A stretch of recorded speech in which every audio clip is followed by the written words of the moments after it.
I'm Aaron, And I'm Mike. and you're listening to the Monarchists podcast. We're thrilled to have one of the most driven and dynamic monarchs on the show today, and definitely a master at multitasking. A pro in data analytics, a driven businesswoman, and one of the most dangerous mixed martial artists in the UFC. We're thrilled to be joined by Miranda Maverick. Welcome to the best and only ODU podcast. Thank you very much. I'm excited to be here. Thank you That was a so much. pretty ass intro you gave me too. Thank you very much. All right, Miranda. So you're in year seven as a professional fighter, and you're fighting in the world's best MMA promotion, UFC. Can we go back to the start? How did you get involved in MMA? Absolutely. A long story, a lot of different facets to it. So I always tell everybody kind of every facet to get started. So I was born and raised kind of on a ranch. My dad started watching UFC when I was pretty young, like in my early teens. And the first time there was ever women's MMA that I had seen was the first Ronda Rousey fight in the UFC. And I remember literally sitting on the sofa watching it with my family and going, "Oh, I didn't know girls did this." And my dad was like, "Yeah, this is the first one ever in the UFC." And I was like, wow, that's really impressive. And we're watching. She got the finish with the armbar. And I was like, wow, that's crazy. And my dad was like, you have been raised the way that you have. I bet you'd be great at that. You could be one of the world's best. You could be a world champion. And I remember at the time being like, no way, I'm not getting punched in the face. Right. And so I was about 14, 15 years old when that happened. Now, flash forward a couple years later, we'd already been learning the moves in the living room. Like that whole time that I was being raised, we weren't just the family that roughhoused around. Like we actually learned moves. We'd like pause and slowly forward the TV during the UFC or go turn on YouTube videos of jujitsu.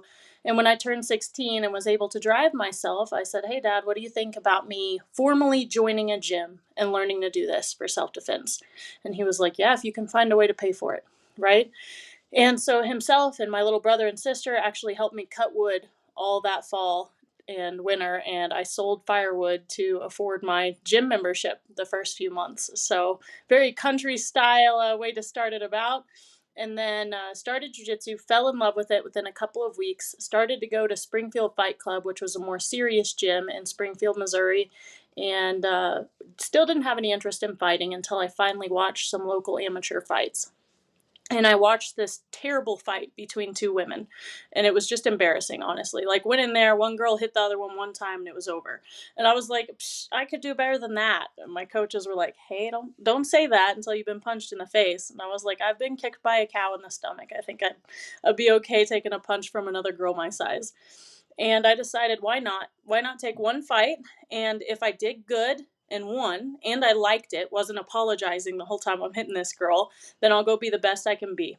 And if I lose, or if I just don't like it and I don't like hitting the girl or whatever else, I'll never do it again. It'll just be like a check on the bucket list, right?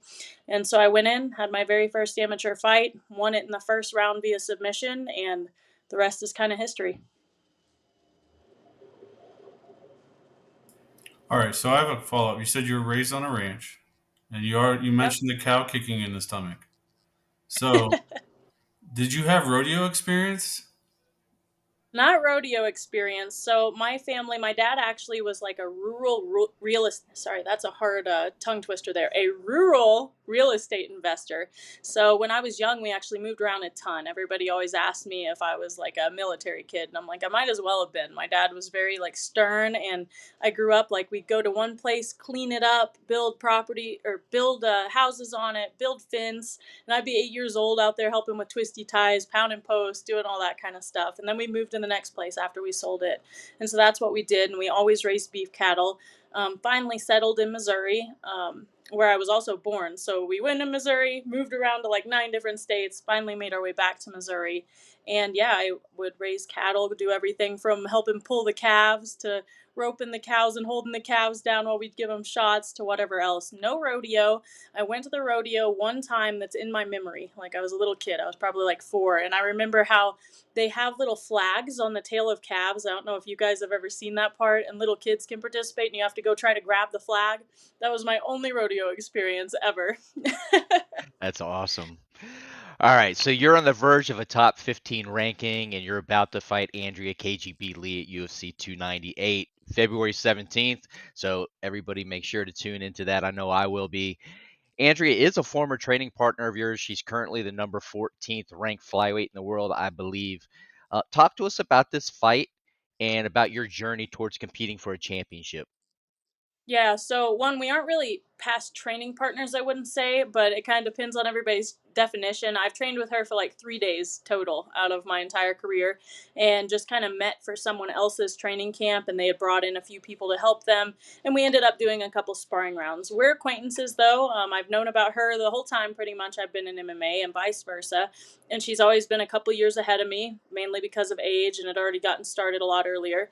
And so it's always been a fight I've wanted. We've been kind of on the tail end of, hey, do you want to fight? And then she'll say yes, or I'll say yes. And they end up getting us different opponents, or she'll get a higher ranked opponent offered, or something like that. So this time it finally worked out. I texted her and I was like, hey, we're both looking for fights. I've been looking forever now. Like, I need to fight. And it's already been 4 or 5 months. And she was like, yeah, I want to fight too. Let's try to do it into December, January. And I was like, done. So we both made a post. We both messaged the management. And I'm excited. You know, it could go any kind of way in there. As martial artists at this level, we have to be ready for any perspective of the fight, whether it's on the ground, standing, whatever. It's not like we're only specialists in one thing by this point in our careers, right? Andrea is known mainly as a striker, but she's been really working on her wrestling lately. We can see that in her past couple of fights. So I've been ready for that. I'm excited for that. I still see it as being a strong advantage for me on the ground. I also feel like I have a lot more power on the feet, but she's good at throwing volume and she's good with her speed and kicks. So we've been looking out for that and training accordingly. All right, so we have a couple congratulations to you. You have a recent promotion to black belt in Brazilian Jiu Jitsu by your Mm-hmm. coach, Coach Marshall, and at Easton Jiu Jitsu. And congratulations on winning a silver medal as a brown belt at the IBJJF No Gi World Championship. Yep. Good So, job. You're right. what's- I'm proud of you. so after a decade of training, what advice would you give a young kid interested in starting to train? Yeah, tons, man. So the jujitsu thing was obviously the start of my journey, right? I find it very important for parents, and I'll say this for parents more than for kids: get your children in jujitsu. The striking is cool, karate's cool. Like, if you want to just teach them discipline, all of those kind of traditional martial arts are great. But jujitsu is the one that really teaches anti-bullying. It teaches a lot of practical skills. Like, against the average man, I should easily be able to defend myself. You know, that's not obviously got a weapon or two people around to beat me up. But karate and stuff like that, it's good and great, but it just isn't practical, right? It's great for discipline. It's great for maybe basics of controlling your body, but jujitsu is where it's at. And I say that to the young people as well, getting ready to go fight or they want to get involved in martial arts. Kind of learn your basis of ground stuff. You know, striking's a lot easier to learn once you're done doing that, because you've learned such good control of your body, such good coordination with your hands and your feet and your eyes, and like just learning on the job, kind of. You know, you learn in the middle of rolling while it's live. And you also get that sense of competition from going out in jiu-jitsu competitions where you're not getting punched in the face. So you've kind of already felt those jitters of competition without getting hurt, then start striking and stuff like that if you're trying to fight. But even if you're not in the fighting world, I always tell everyone there's some aspect in life that we're all fighting, right? Like, even those that go day to day at their job, those that fight mental health, those that are parents, like, there's so many things that we try to focus on and are trying to do so much. And these kids that are going to school and they're like, I don't think that I can do a job at the same time, or whose parents or friends or even people that don't really want to encourage them to do well, but will be there kind of in their corner telling them advice for the future. I've always told everybody, do whatever you think your potential is, right? That's something that I just never listened to anyone. I always heard, you're too young for this, or you shouldn't do school and MMA at the same time, or it's going to be really hard for you to work and do this. And I'll say that although I have a big capacity for that kind of stuff, I'm so glad I didn't listen to anyone or any of the naysayers. Even the people who really wanted the best for me would be like, are you sure you can handle all this at once? And you have to be able to gauge that yourself. And a big thing with that is time management. I still to this day have what I call my old lady planner, right? I like open it up and it's the pencil paper. Like, I write every 30 minutes what I'm doing during the day, because that's what I have to do to stay on track with everything I'm doing. Like, from as soon as I graduated high school is when I started fighting. I went to undergrad, I fought, and I trained or I'm sorry, and then I worked full time. So trained full time, school full time, worked full time. And I was able to manage it all and stay straight A student, do very well through college, and it was great. And then I got to grad school and I did the exact same thing, and I'm still doing it to this day minus the school part. So everybody can do whatever their potential is out there, and I just say go for it. Go out there and try to achieve your potential. If it doesn't work out, quit, move on to something else. I'm the biggest quitter you'll ever meet. I've quit more things than most people have began, and the whole never give up thing, I really don't believe in that. I think you should give up on tons of things. Go after things and try them. Give up if it's not for you. Go after the things that are better for you. That's great advice, and we're going to talk about a number of those things that you're doing here in a couple minutes. But I, I've been a fan for a long time. I think my buddies and Mike, who I do the podcast with here, probably think that I'm, you know, a bit of a fanboy. But um, I've heard you talk about your eye injury a number of times and how that's really impacted not only your fighting career, but your outlook on life and your career and post career. Can you talk to Monarch Nation a little bit about what happened there and kind of how that's been a big kind of moment in your life? Yeah, absolutely. The biggest takeaway from it all is I learned to never take life or my fighting for granted. I'm a believer, I'm a big Christian, and I think things not only happen for a reason, but are happen to us as challenges, as trials, and we have to decide whether it's meant for us to kind of stop that thing, if it's like a little push to get us on a different road, or if it's just an obstacle for us to climb over and keep on the same road. And it was a big decision for me the day that my eyes kind of all went wrong. So I was one day away from having my UFC debut, which, to put into perspective for other people, imagine being a collegiate athlete in football and getting the call to the NFL. Right? It's the same difference. And for me, it was just the best day of my life. Like I was about to get out there and go finally do what I had worked years, like 5 years in the making of trying to get to this point. Finally got the call on short notice, go there, and this doctor tells me, hey, I can't pass you for this fight. In fact, you need to have emergency surgery on both of your eyes because both of your retinas are torn. And I just was like, what are you talking about? No, I can see fine. Like I have glasses and all, but I can see. And she's like, yeah, that doesn't have anything to do with it. Like if you check in your periphery, like you probably have flashes and this and that, which who specifies their peripheral vision, like I never go back there and like focus on it.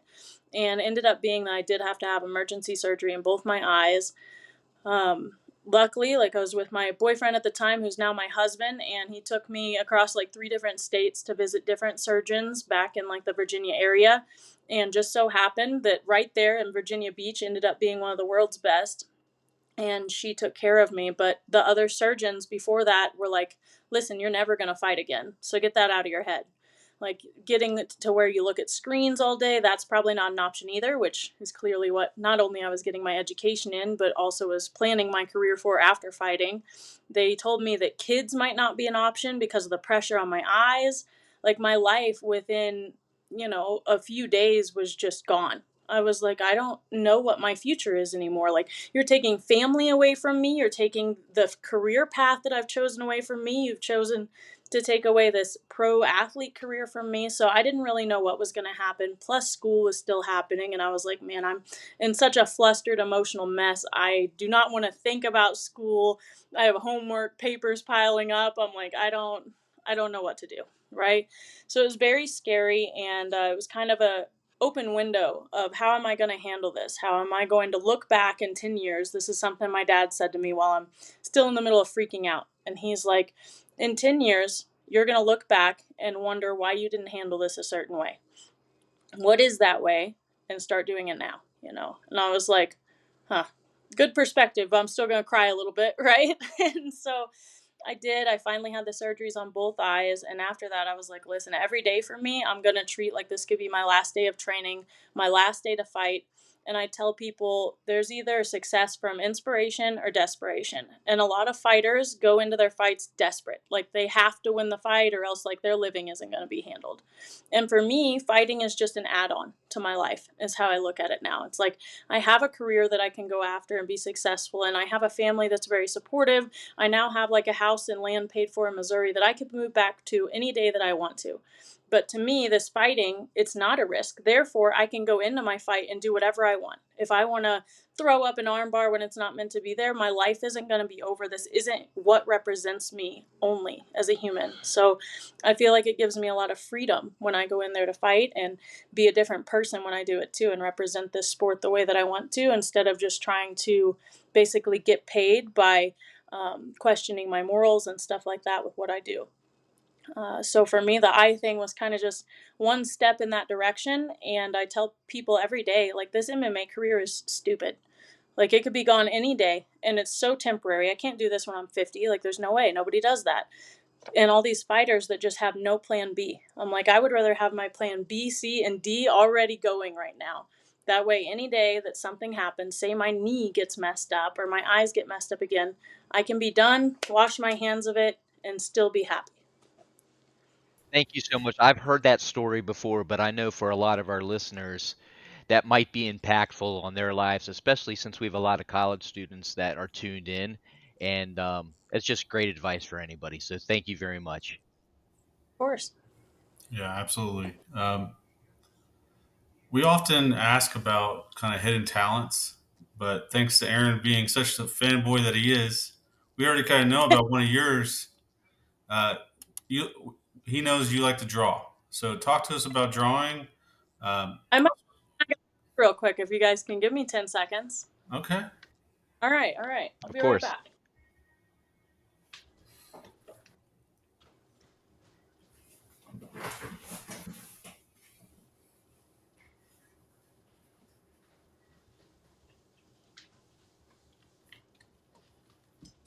Here we go.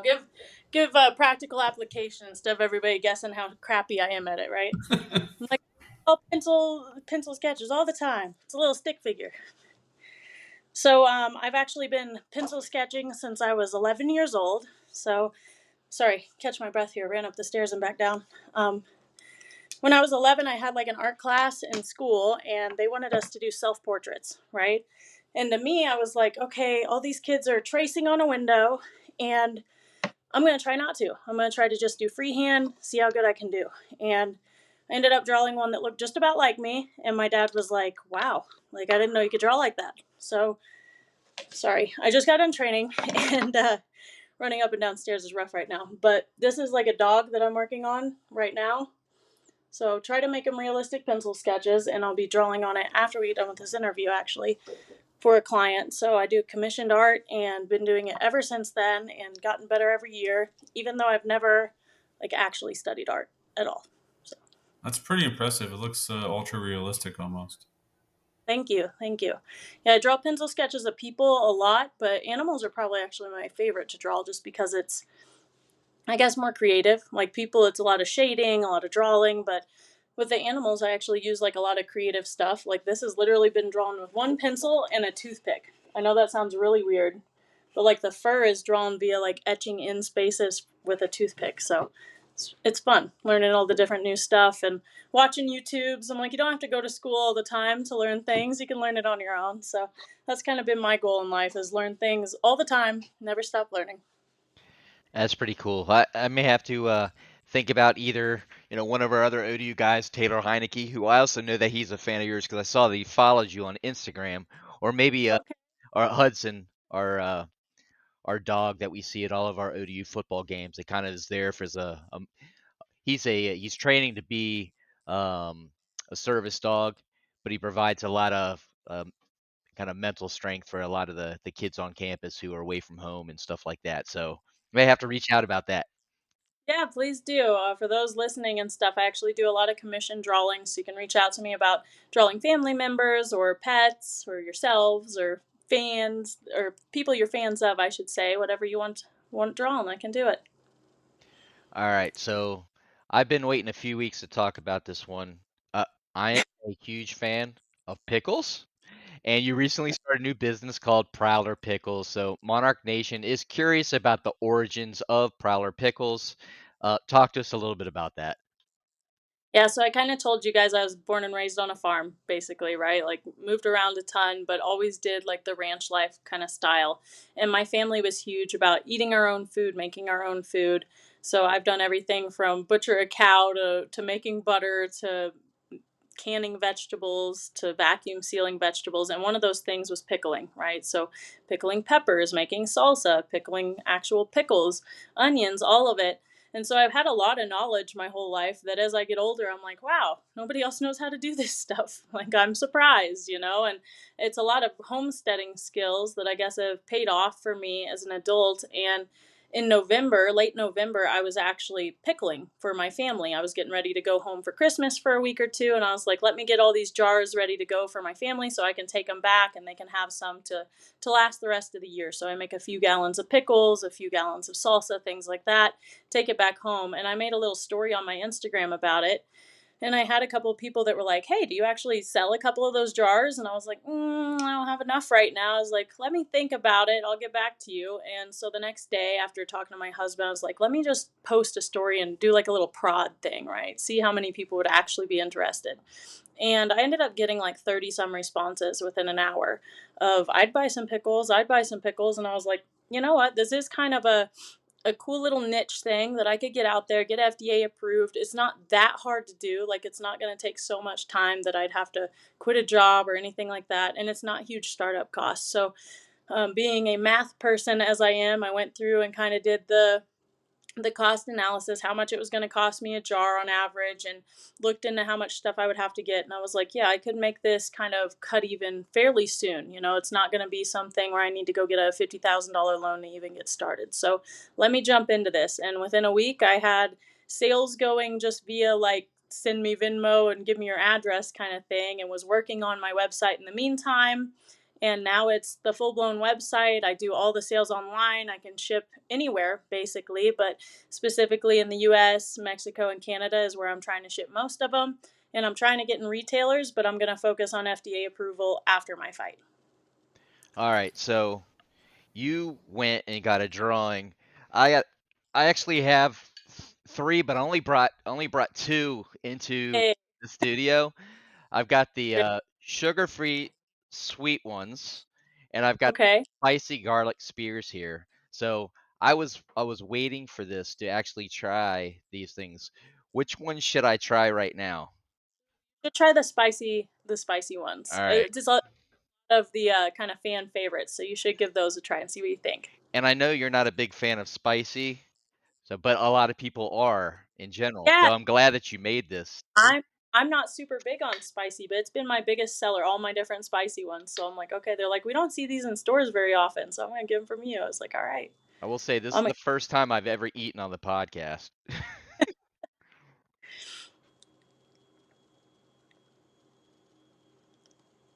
I hope that's not coming through, but it's got a good crunch that's coming through the microphone. Michael, let me know. That's good. I like it. You're all clear on the crunch. Okay. It's not too spicy. So if you like spicy, you get it, but it's not too spicy where, like my wife, she'll eat this even though she's not a huge spicy person. This is good. I will try good. the sweet ones later. All right. I'm glad you like them. I'm glad you like 'em.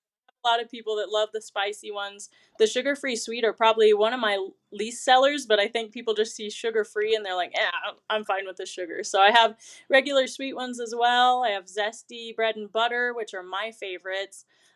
Regular bread and butter, the traditional dill, the garlic. So I have 10 different flavors, and I'm actually working on barbecue right now, and I'm hoping to have those kind of on the market by next week. So I'm really excited about those too. How the heck do you make a barbecue pickle? Hey, that's my secret. Okay, fair enough. I guess I'll have to buy it and try it. That's right. A bunch of different mixes of hot sauces and brown sugar and things like that. So, big mix of, and honestly, like, there's not really any recipes out there. I've just been experimenting. I've already done like 10 different jars, and I'm like, it's good, but it's not quite the way I want it yet. So, I made three more, kind of narrowed it down, and worked on the recipe. And I'm hoping by next week I have a finalized one that I want to do. So you Awesome.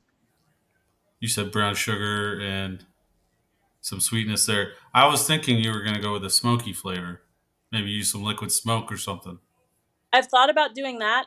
So I have like a bay pickle that I'm thinking about doing. So we'll see how that works out. And that's one that I'm gonna go more the smoky side on. The barbecue is gonna be more like the spicy barbecue kind of thing, I think. And then I would have to recommend So you have the spicy pickle would be great for Bloody Mary. Yeah, But if you do an Old Bay pickle, it could be the same thing. Another great that's Bloody Mary pickle. That's true. I have actually already had two people who bought pickles send me pictures of them using it in Bloody Marys. So I think I'm gonna start doing that. And I just started selling pickle juice too on the website. So I'm gonna be contacting breweries and things to see if they want to do like pickle flights, like three different flavors of juices for somebody or something. So hopefully I get that done as soon as the FDA approval goes on. And I actually just got done getting new labels and stuff for my pickles as well. So I will show those.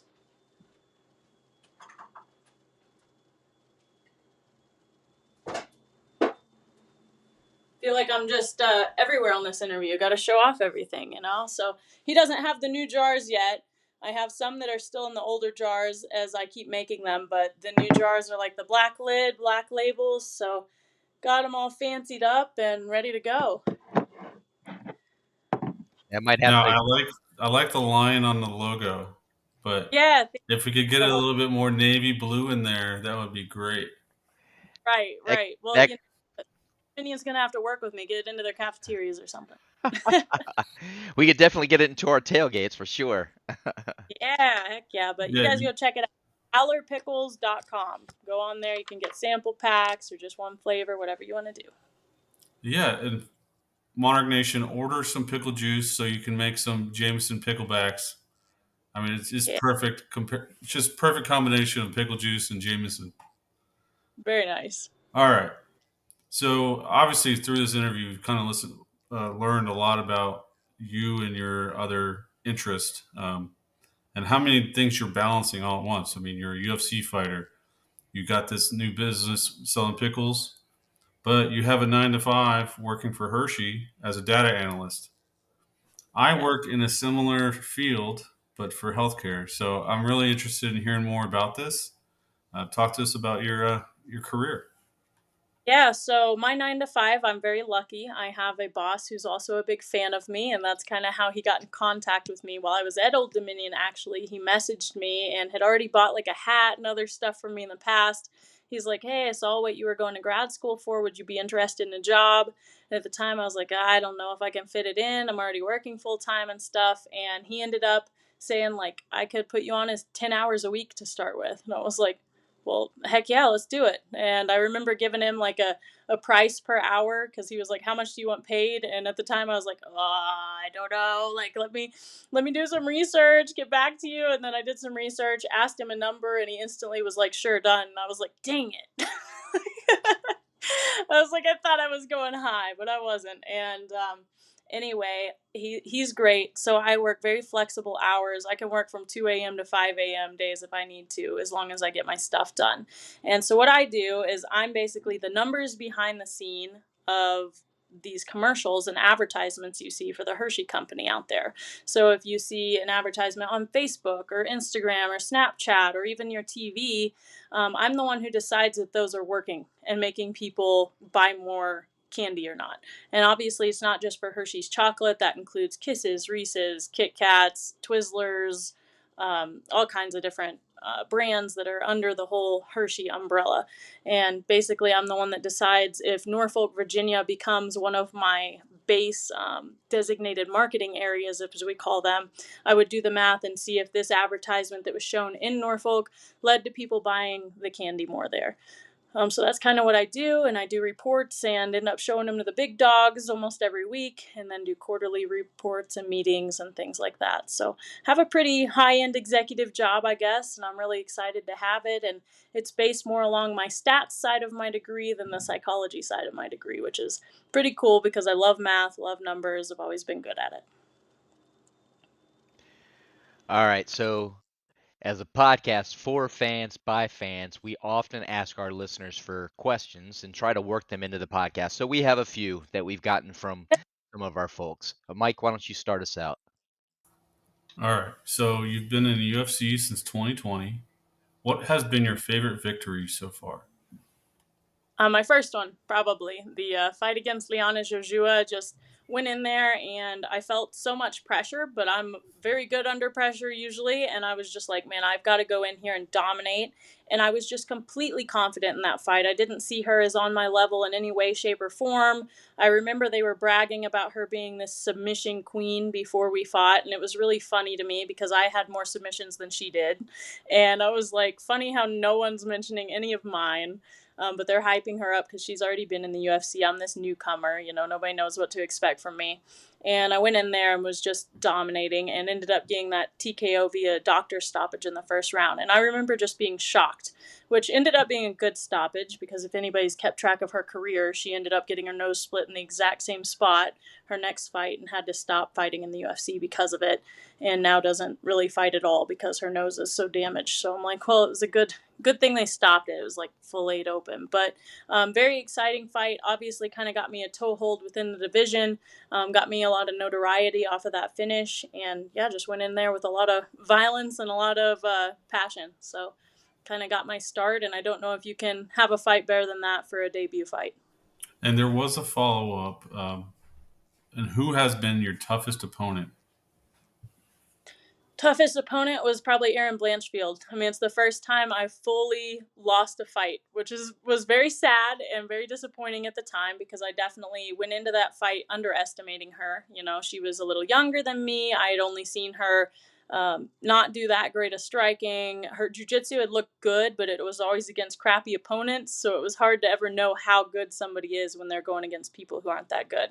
And she went in there, and I was really throwing hard with my punches and would kind of overshoot them, and she was able to out wrestle me and held me down for like 3 whole rounds. And I remember just being like, man, this stinks. Like, I can't even get offensive in this fight. And I'm very glad to see that she's been as successful as she has, of course, and she's just kept on improving. I hope that becomes a rematch at some point in my career. But until then, kudos to her. Wish her the best. All right, so this question is actually one that I've thought about a number of times in my head before is one, what do we have to do to get the UFC back here in Norfolk at the TED? Because I've been to both of them, and you obviously on the card. And Mhm. do I need to text Uncle Dana, or what do we have to do to make that happen? Man, all the fans need to get out there and kind of post about it, right? Like, and fighters from that area, like if I post about it and stuff and everybody else kind of hops on that train, a lot of people will kind of be swayed by it, I guess. It just has to be really put out there in social media. It can't just be like one or two posting.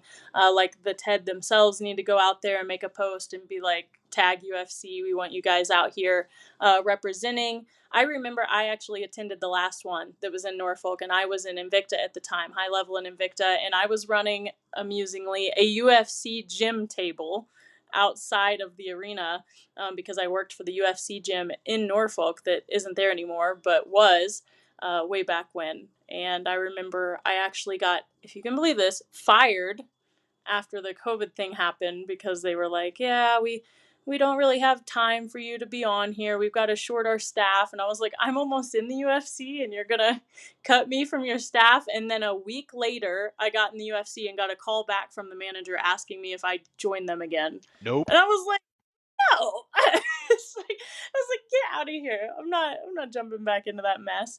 But yeah, I hope they have one out there again. I have a lot of people who've been rooting for St. Louis, that area, to come back since I'm more from that area. But it seems like the UFC's kind of picked their 10 spots that they want to fight. It's kind of weird. I think that they need to start expanding more, but it's one of those companies that's so big and they get paid so much. I don't even know if they care to go anywhere else. Yeah, well, hopefully, they've had the two events. I think both were sold out pretty quickly for fight nights. They were actually really awesome cards. So I think it could be a phenomenal event around Veterans Day with so much military in this area that would just blow up. But I think that would be a big thing too. If military could kind of push and get them out there, I think that'd be like a crowd that the UFC would actually listen to and kind of cater to. Yeah, I was at that fight with Aaron in 2020, I think. The one you were Oh, at on the table. okay. So it was a fun time. All right. Talking about the 757, what was your favorite part about living here? And do you have advice to new athletes coming to the area on how they can embrace the 757? Yeah, so a lot of different parts of that. My favorite part of living there was probably the beach in general. I had always been in the mid US, where there's no beaches to go to. The only water you've got is creeks and maybe an occasional river, or Lake of the Ozarks area that we live by now. But going to Virginia was really cool, mainly because of that. I unfortunately didn't get much time to go chill by the beach because I was always busy, but I wish going back that I would have spent more time there. But as a student there, there were so many things to do. I wasn't much of the nightlife person, but there's a lot of nightlife there if you like that. Food was definitely good, too good, so I stayed away from a lot of it. One of my favorite spots was actually that volcano sushi right there in the 757. That was one of my favorite. And I remember for like 6 months they had a burnt down kitchen or something, so they shut it down. I was like, no, come back. Like, I need food. And it was my first time eating sushi too, because my family was always like, "You do not want sushi in Missouri. Like, you already know how old it has to be to even get to us in time." And I was like, "Yeah, it doesn't sound very appetizing." So, tried it out there, and it was great. People out there are cool too. I find it very interesting how you can go from one street to another and it be completely different culture, And then like Virginia Beach is completely different from Norfolk and vice versa. With military coming in, that brought a lot of diversity in. I remember at my gym out there, it'd be like a whole different group of people every 6 months. Like you wouldn't recognize, but like a couple people in the gym because everybody was military of some sort or another. And my favorite experience of Virginia is I get to walk away and say I got my husband from there. So that was good. Oh, that's awesome. Mike does have like a big rule for sushi, and you were kind of alluding that. What first off, Mike, what's your rule for sushi? And then Miranda, the next time that you're here in the 757, where should she get sushi? All right. So the second question is easier. It's Orion's Roof in Virginia Beach at the new Marriott. Okay. Let me It's let me write it down. Hold on. Orion's Roof. yeah. It's a Okay. beautiful setting. It's like a rooftop restaurant, but it's just the prettiest place you can be in Virginia Beach. But they actually fly in the fish, so it's the highest grade sushi you can get in the area. Okay. And then my other rule is if you're going to get sushi, you're better off on the West Coast Okay. because sushi is supposed to be from the Pacific Ocean. All right. Yeah. Got it. So I have another rule about seafood about how you should need to be within 30 minutes of the nearest ocean to buy seafood. Okay. Okay. So Got it. that goes into that whole Missouri thing and why you probably shouldn't get sushi in Missouri. All right. Deal. Deal. I will say here in Denver they have a couple good spots too, so I can't really complain. It still tastes Yeah. good, even though they're not. I, I'll do it here. I will say Vegas is a great city for sushi, and I'm sure Okay. with your UFC ties, you're there quite a bit. I am there quite a bit, but I do not eat very much while I'm there. It's always like the UFC prep weight cut food, which is not food. Basically, you're just eating like half a meal a day, and then afterwards, I'm one of those people that goes to like Texas Roadhouse or something. I'm like, give me all the food. And my dad's very anti sushi because, he's been in Missouri and he's like, ugh, fish, no. And so we always go to like Texas Roadhouse, or I go really bad, which is always terrible for me. And I'll go to like Shake Shack or something or someplace with burgers. And then I feel terrible for like a day because my body isn't used to all the fat and sugars and all that. And I'm just like, I regret this every time I do it. Well, maybe sushi would be better than this Shake Shack because you won't feel as negative about doing it. I think so, probably. I've got to convince my dad of that. Have him try it. Fair enough. All right, so as we wind this down, Miranda, we always try to do some fun questions with our guests, kind of like fast lightning rounds. That sound okay? Sounds great. All I'm right. ready for these. First Four. one. When you were at ODU, what was your favorite place on campus? Ooh, that little lake that's beside like the library and stuff. Back in there, I go sit there and like read my books and stuff. All right. I think you already answered this, but favorite restaurant in the 757. Yeah, I think Volcano Sushi probably was. I will add, it is back and as good as ever. So, Yeah, I went there actually last time I came into town. All right. What's the best place to train in the 757? Ooh, I would say try out Element BJJ. It's where my coach Mackin Simmons now teaches. He opened his own gym just a few weeks before I left. I was like, "Now you're gonna open your own gym? Come on." All right, favorite band or musician? Ooh, that one's hard. Skip. I don't have that one. I'm sorry. I'm the worst when it comes to music and stuff. 80s anything I'll listen to. So don't really have anything beyond that. That works as the genre. Who's your favorite UFC fighter, past or present?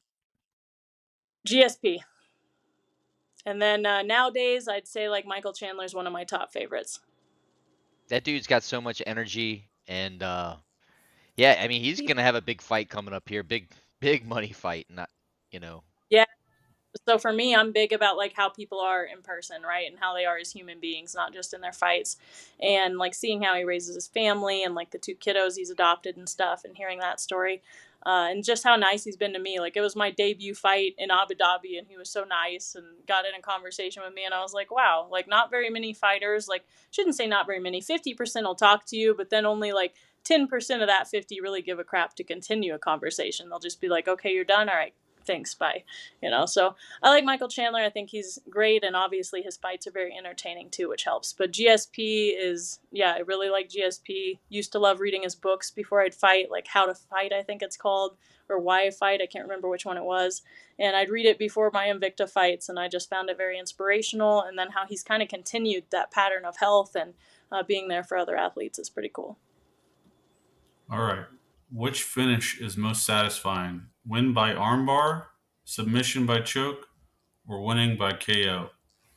Oh, KO is definitely more exciting. It's too bad that I don't have one of those, but but it's definitely more exciting because you go in there and you're just like, whoa, I feel invincible, right? I got a KO where submissions are much more technical and, in my opinion, safer because you don't have to get hit or be standing in the process. So I enjoy doing those, but KOs are definitely more exciting, in my opinion. They're what gets everybody screaming. All right, Miranda. So thank you so much for coming on the show, giving us some of your time. We know you're deep into fight camp, and you'll be headed out to California soon for the big fight. Where can Monarch Nation find you, your pickles, and your drawings? Yeah, I've got it all out there. So, time for the shameless plug, I guess. You guys can go follow me on Instagram, Facebook, or Twitter at Fear the Maverick, not Feather Maverick, like a lot of people like to read it. It is Fear the Maverick. And then, if you guys want to check out any of my gear, so you can get everything from gloves to t shirts to hats to kind of rep me as low as like $10 a thing on fearthemaverick.net. And then, if you guys are interested in pickles, you can check out prowlerpickles.com or at Prowler Pickles on Facebook or Instagram. And I've got my drawing stuff on there as well, and anything else you guys are interested in. And if you ever come out to Denver, check me out. I train at Easton Training Center and Pound for Pound Muay Thai out here in the Denver area. Thank you again for jumping on with us, Miranda. We really appreciate it. And go Monarchs. Go All Monarch. right. Thank you guys for having me on.